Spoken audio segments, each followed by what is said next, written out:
ఖమ్మం జిల్లాలోని గోదావరి పరివాహక ప్రాంతంలో రోజురోజుకు నీటి ప్రవాహం దారుణంగా పడిపోతోంది. దీంతో అటు తాగునీటికి ఇటు పరిశ్రమలకు నీటి సమస్యలు ఎదురయ్యే అవకాశం ఉంది.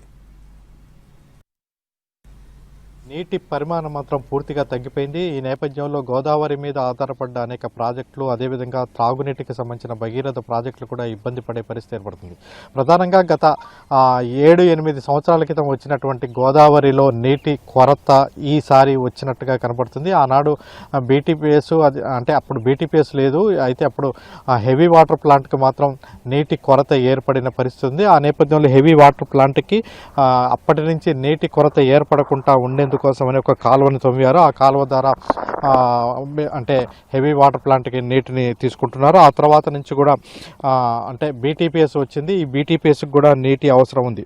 దుమ్ముగూడెం వద్ద ప్రస్తుతం అయితే 8 టీఎంసీల నీరు మాత్రమే ఉంది. ఇక్కడ నుంచి మనుగూరు హెవీ వాటర్ ప్లాంట్కి, అదేవిధంగా Bhadradri power plant, Singareni collieries, ITC వీటికి నీటిని విడుదల చేయాల్సిన అవసరం ఉంది. అయితే ఇప్పటివరకు ఉన్న నీటి పరిమాణం చూస్తే అయితే కొంతమేరకు పర్వాలేదు, కానీ మే మొదటి వారం నుంచి కొంత నీటి విడుదల అవసరమని, ఈ నేపథ్యంలో నీటి విడుదల చేపట్టాలని కోరుతూ భద్రాద్రి కొత్తగూడెం జిల్లాకు సంబంధించిన అధికారులు అంటే సమ్మక్క సారక్క బ్యారేజ్ నుంచి నీటిని విడుదల చేయాలని కోరారు. అయితే సమ్మక్క సారక్క బ్యారేజ్లో కూడా 6.9 టీఎంసీల నీటి నిల్వ ఉండే విధంగా అధికారులు సర్వే చేసినప్పటికీ అది మాత్రం ఇంతవరకు ప్రణాళికాబద్ధంగా జరగలేదు. ఈ నేపథ్యంలో సమ్మక్క సారక్క నుంచి నీటిని విడుదల చేయాలని కూడా అధికారులు ఇప్పటికే రిక్వెస్ట్ పెట్టడం జరిగింది. ఈ నేపథ్యంలోనే అంటే ఇప్పుడున్న సిచ్యువేషన్లో భద్రాద్రి కొత్తగూడెం జిల్లా నుంచి అంటే సంబంధించి రిక్వైర్మెంట్ అంటే మొత్తం కూడా 140 క్యూసెక్ల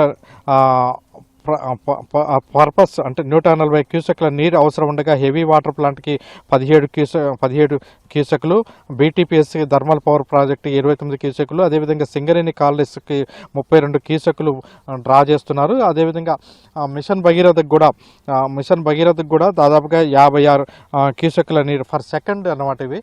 ఇవి క్యూసెక్లు నీటిని డ్రా చేస్తున్న పరిస్థితి ఉంది. అయితే మిగతా యాంగిల్లో చూసుకున్నట్టయితే వాస్తవానికి ఇప్పుడు గోదావరిలో భద్రాచలం వద్ద 2 అడుగులు మాత్రమే ఉంది.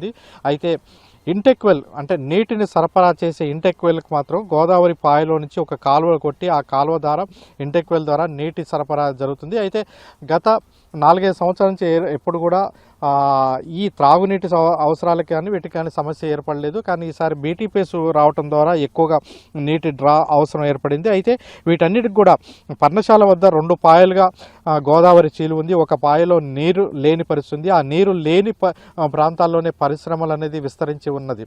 అయితే ఒక పాయలో నిరంతరం అంటే గోదావరి అంటే నీళ్లు ప్రవహిస్తున్నాయి. ఆ ప్రవహించే నీటిని కాలువలు కొట్టి ఇటు బీటీపీఎస్, అదేవిధంగా హెవీ వాటర్ ప్లాంట్, మిషన్ భగీరథకి వీటికి నీటిని తరలించే ఏర్పాట్లు చేస్తున్నారు. కెమెరా పర్సన్ పృథ్వీతో భూపాల్, ఎన్టీవీ, ఖమ్మం జిల్లా నుంచి.